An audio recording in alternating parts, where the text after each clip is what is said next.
On va. Pratiquement tout le monde est arrivé. Bon, ben, encore une fois, ceux qui arriveront un peu plus tard, je vais les réintroduire. Ah, ça y est. Voilà. Je crois que tout le monde y est plus ou moins.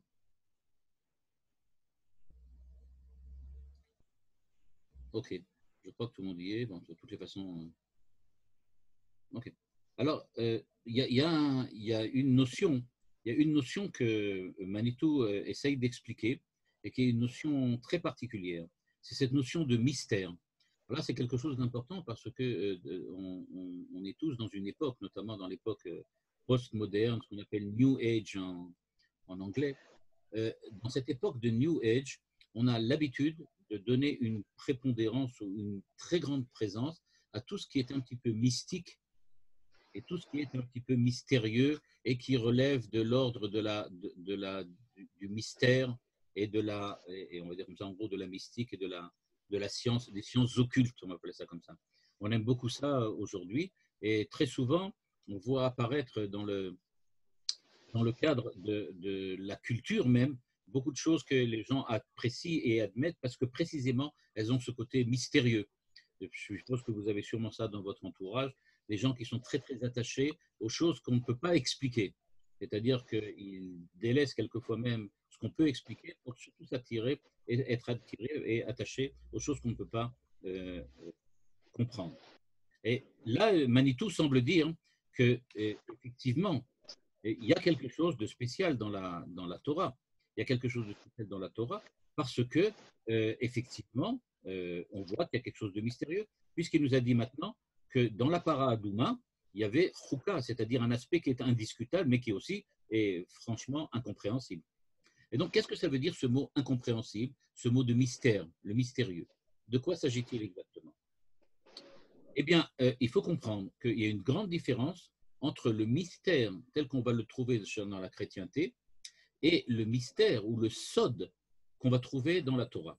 Ce n'est pas du tout pareil. Dans la Torah, on parle de sitré Torah, les secrets de la Torah. On ne parle pas des mystères de la Torah. Il n'y a pas de mot en français, pardon, en hébreu pour dire mystère. On parle seulement de sod. On ne connaît pas autre chose que sod. Ou sitra, ces termes. Alors de quoi il s'agit? Le mystère est une connaissance qu'on n'a pas et qui est inaccessible. Tandis qu'un secret, c'est une connaissance qu'on peut avoir, mais que provisoirement, elle est secrète. Et donc, ce que ça veut dire, c'est-à-dire que la Torah, elle a des sodotes. La Kabbalah nous délivre des sodotes, des secrets. Qu'est-ce que ça veut dire qu'elle nous dévoile des secrets? C'est-à-dire que précisément, elle dévoile les secrets. On n'est pas là pour... c'est pas qu'il y a des choses qui sont totalement incompréhensibles. Les choukot, elles ont un côté indiscutable, mais pas un côté incompréhensible. On les comprend très bien. Mais il y a quelque chose qui est de l'ordre du mystère, c'est-à-dire qu'on n'arrive pas à un certain niveau à comprendre pourquoi c'est comme ça. C'est-à-dire que je ne comprends pas, c'est vrai, mais quand je dis que je ne comprends pas, ça veut dire que c'est provisoire. À un certain moment, on va y arriver. Le Gaon de Vilna, en tout cas une des écoles importantes à partir du Gaon de Vilna, dit que la Tidlavo, au moment où le Mashiach va venir, on va redécouvrir tous les ta'amé à mitzvot. Quelles étaient les significations des mitzvot? Aujourd'hui, on comprend globalement pourquoi il y a des mitzvot, mais on ne comprend pas complètement dans le détail. Et donc, puisqu'on ne comprend pas vraiment dans le détail, donc il y a quelque chose qui nous manque, mais ça ne veut pas dire qu'on ne va pas pouvoir le comprendre. Dans la théologie chrétienne ou la théologie catholique, eh bien, le mot mystère, ça englobe ce que l'on ne pourra jamais comprendre, parce que c'est incompréhensible. La Torah, elle nous dit il n'y a rien qui est incompréhensible. Tout est compréhensible. Et provisoirement, il se peut que tu ne le comprennes pas pour le moment. Donc, on peut dire on peut dire de ce point de vue-là qu'il n'y a pas dans la Torah, il n'y a pas dans la Torah des choses qui sont incompréhensibles. Tout est compréhensible, mais il y a un secret. Qu'est-ce que ça veut dire un secret? Un secret, c'est en fait une invitation à comprendre. À savoir que on est dans un état dans lequel, pour le moment, provisoirement, on ne comprend pas, mais ça vient nous dire justement, essayez de comprendre, essayez d'avancer. Donc, il y a des religions mystiques qui sont pleines de mystères, mais la Torah n'est pas une religion à mystère. Dans le commentaire de Ramban, sur les premiers versets, il dit, en parlant de Rashi, il dit la chose suivante, je le lis en français, comme l'a traduit Manitou. Ce dont je te parle est un secret profond, et ceux qui le savent doivent se taire. C'est-à-dire, on ne comprend pas très bien. Et les commentateurs demandent, pourquoi, de quoi parle? Si c'est un secret, alors on ne comprend pas, on ne peut pas le connaître. Un secret par hypothèse, c'est ce qu'on ne comprend pas. Mais en fait, ce que nous dit Ramban, c'est la chose suivante. Dès qu'on parle d'un secret, en fait, il est déjà dévoilé. Il est dévoilé en tant que secret. C'est-à-dire que jusqu'à présent, on croyait qu'on comprenait. Maintenant, il s'avère que c'est un secret. OK. Alors maintenant, si c'est un secret, ça veut dire que c'est quelque chose que tu croyais comprendre, mais en fin de compte, tu ne le comprends pas. Et donc, c'est extrêmement important, parce qu'il vient de comment il s'est dévoilé être un secret, de l'approfondir, parce que nous dit le Ramban, les secrets sont faits pour être découverts. Il faut donc essayer de les comprendre, avec toutes sortes de précautions.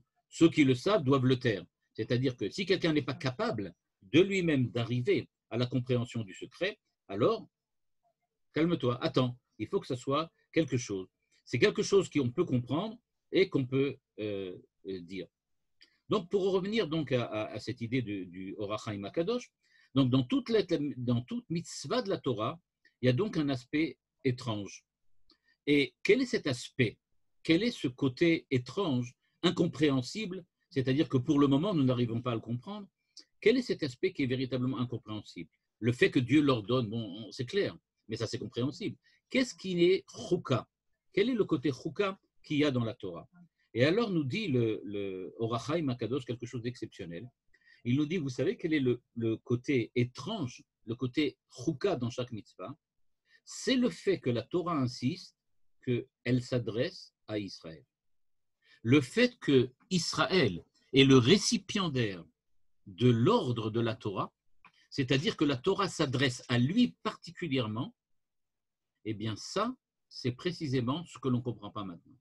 Ça ne veut pas dire qu'on ne peut pas le comprendre à un moment, mais le fait que la Torah s'adresse aux enfants d'Israël, c'est ça le secret de la Torah. Zot chukat Torah, Asher tiva Hashem les morts, Daber el bnei Israël. Comment lit je vais vous remettre le verset de la Torah, et vous allez voir comment le Or HaChaim HaKadosh, le Or HaChaim HaKadosh le comprend. Il nous dit la chose suivante. Voilà, je vous renvoie le verset.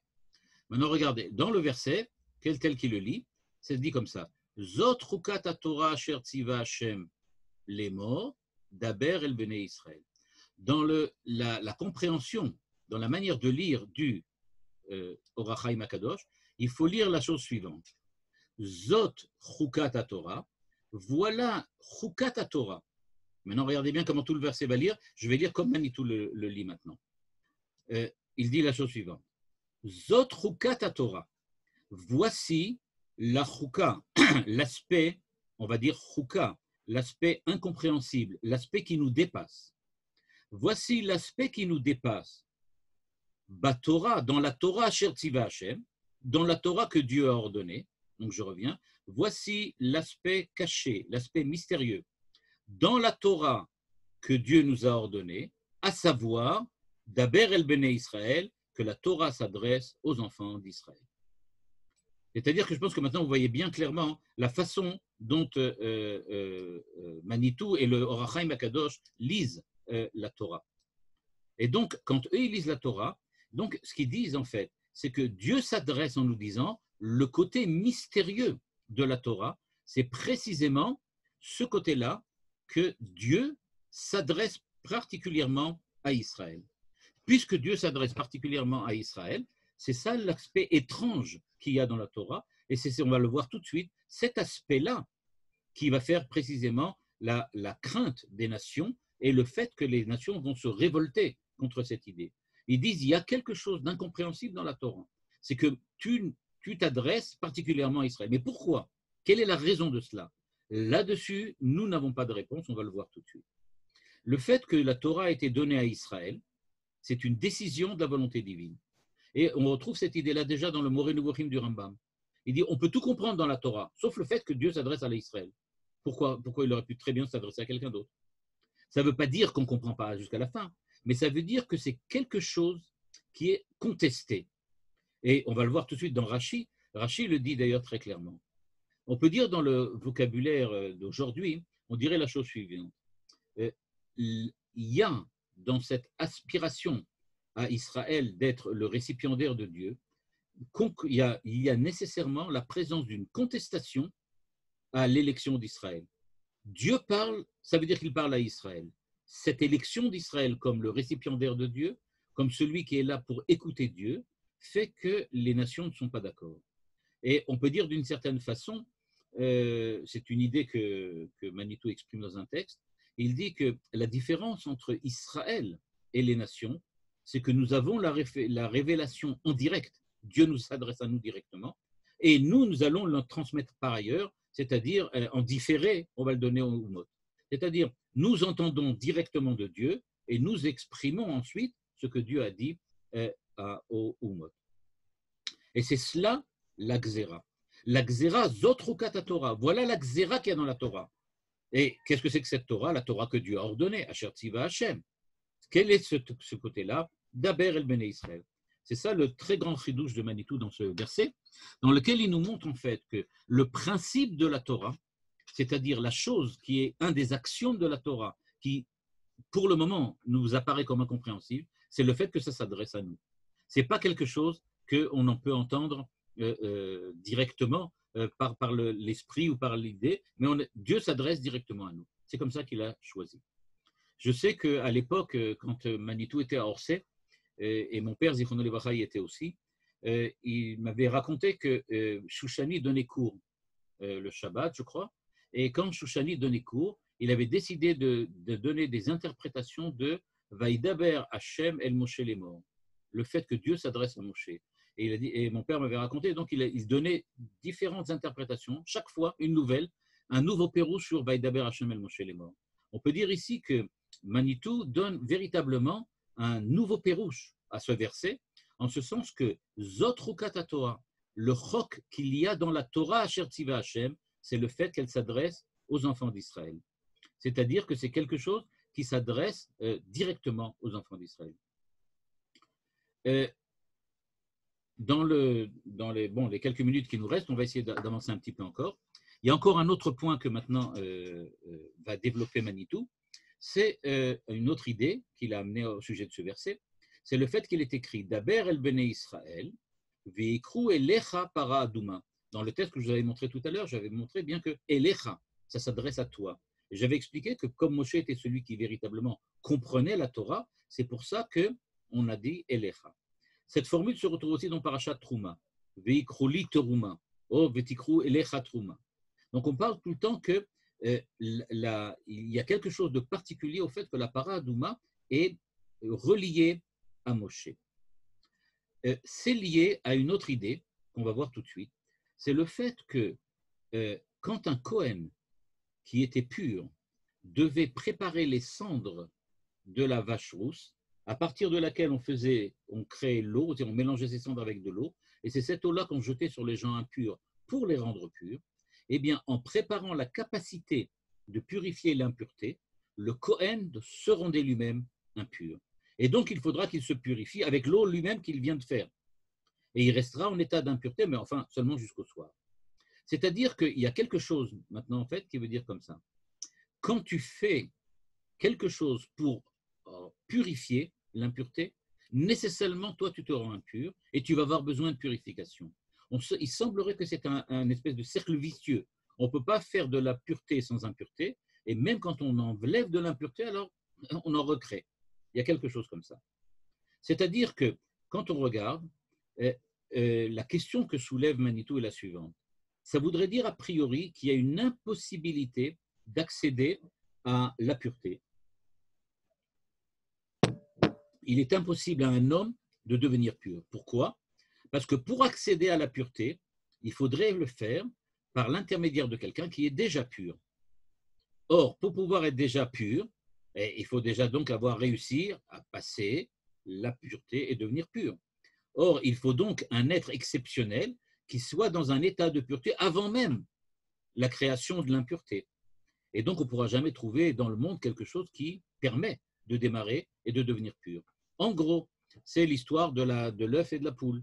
S'il y a une poule, il y a un œuf, mais pour avoir une poule, il faut un œuf. Et de la même manière ici. Pour pouvoir rendre les gens purs quand ils sont impurs, eh bien, il faut quelqu'un de pur. Mais ce pur-là, qui doit purifier tout le monde, d'où a-t-il tiré cette pureté, puisque lui-même devait être impur à un certain moment. Donc, on a l'impression qu'il y a quelque chose qui ne peut pas bouger. Ça fait en fait un cercle vicieux. Si on regarde ça d'une certaine manière, on peut très bien découvrir à quoi cela veut dire. D'un certain point de vue, l'impureté est toujours reliée avec la mort. La véritable impureté, c'est le cadavre. Or, l'accès de sainteté n'est pas possible si on est en état d'impureté. Et dans le monde, il y a toujours de la mort. Donc, il ne peut pas avoir de sainteté. D'une certaine manière, ça veut dire qu'à la limite, la Torah est impraticable et irrespectable parce que les hommes, en tant qu'hommes, vont mourir, okay, sont mortels.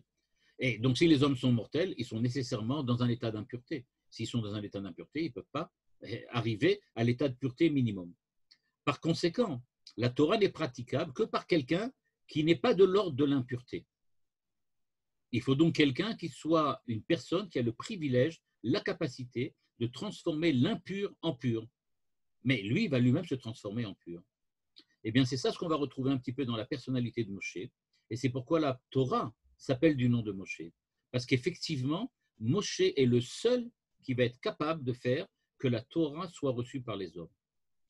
Et cette idée-là, qui signifie donc que Moshe, est pur. Et c'est lui qui peut rendre purs les impurs en devenant lui-même impur. Et donc, ce qu'on voit apparaître ici dans cette chose qui est incompréhensible, c'est le fait que les Umot HaOlam et le Satan, quand vous lirez Rashi, vous le verrez, ça apparaît très nettement, les Umot HaOlam et le Satan ne sont pas d'accord. Pourquoi les Umot HaOlam et le Satan ne sont pas d'accord? Parce qu'ils relèvent deux contestations. Première contestation, c'est les Umot HaOlam. Les Umot HaOlam viennent dire il est absolument impossible de respecter la Torah parce que vous n'êtes pas pur au départ. Et si vous n'êtes pas pur, vous êtes dans un état d'impureté et donc vous ne pouvez pas recevoir la Torah. Donc c'est par hypocrisie que vous dites que vous avez respecté la Torah, mais en fait vous ne le faites pas. Nécessairement vivre selon la sainteté, tout en sachant que nous sommes incapables de vivre selon la sainteté. Ça c'est les Umot HaOlam. Le Satan, lui, il vient voir les tzadikim et il dit, moi en tant que Satan, il dit, moi je regarde et je dis en fait, Israël est-il vraiment capable de transformer l'impureté en pureté? Est-ce que vraiment vous le faites? Ou bien c'est simplement un espèce de quelque chose qui est impossible et que vous faites semblant en fait de le faire? Eh bien, ce qui va se passer, c'est que en fait, Veikru Elecha Paraduma, c'est seulement Moshe en tant que l'intermédiaire qui va pouvoir effectivement transformer l'impureté en pureté. Mais ça va demander quelque chose qu'on ne pourra pas voir aujourd'hui, qui est qu'est-ce qu'avait la personnalité particulière de Moshe. Mais ce qu'il faut comprendre, c'est que Moshe a été en fait le premier qui a été capable de le faire. Et toute la sortie d'Égypte, et tout, etc., c'est Moshe. C'est-à-dire que, en fait, l'identité d'Israël, l'identité de Klal Israël, c'est en fait Moshe. Moshe était ce particulier qui avait cette identité klalite, et c'est pour ça qu'il a pu effectivement faire passer l'impureté en pureté. Et ce que nous dévoile la Torah, c'est que Moshe est capable de le faire, mais qu'à chaque génération, il y aura toujours dans le peuple d'Israël quelqu'un qui, particulier, a cette capacité klalite, et que lui, il est capable de faire passer de l'impur au pur. Voilà, je sais que vous avez un cours tout de suite après. Vous avez un cours tout de suite après, donc je ne veux pas vous bloquer. Je ne sais pas s'il y a ou pas. En tout cas, s'il y a des questions, peut-être maintenant avant que vous puissiez aller au cours.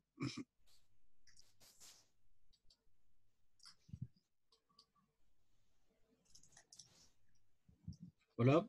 Bon, ben, s'il n'y a pas de questions, je vous souhaite Shabbat Shalom. Shabbat Shalom. Shabbat Shalom, et voilà.